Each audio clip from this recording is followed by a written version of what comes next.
जय माता की।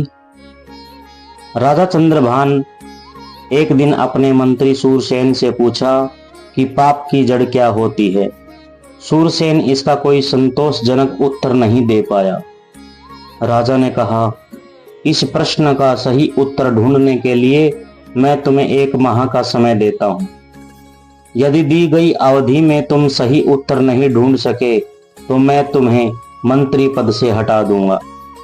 राजा की बात सुनकर सूरसेन परेशान हो गया। वह गांव-गांव भटकने लगा। एक दिन भटकते भटकते वह जंगल में जा पहुंचा। वहां उसकी नजर एक साधु पर पड़ी। उसने राजा का प्रश्न उस साधु के सामने दोहराया।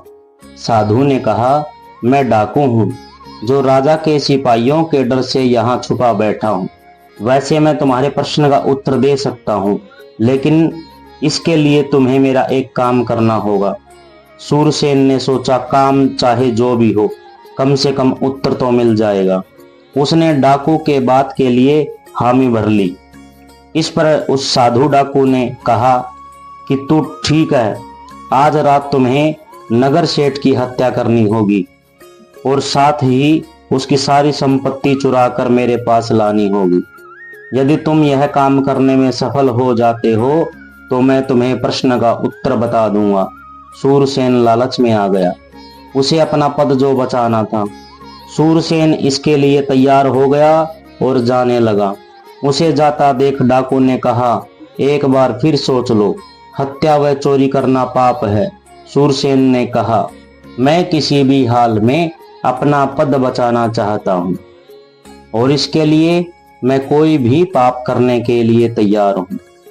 यह सुनकर डाकू ने कहा, यदि तुम्हारे सवाल का जवाब है तो पाप की जड़ होती है लोभ। पद के लोभ में आकर भी तुम हत्या और चोरी जैसा पाप करने के लिए तैयार हो।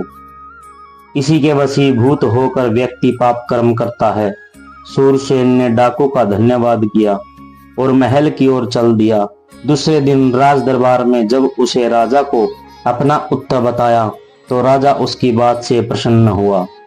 उसने मंत्री को ढेर सारे स्वर्ण आभूषण देकर के सम्मानित किया।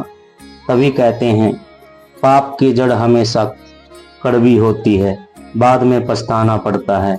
इसलिए पाप रहित पुण्य का आगमन अपने जीवन में करिए और सदैव सुखी रहिए। प्रभु का स्मरण कीजिए। जय माता की।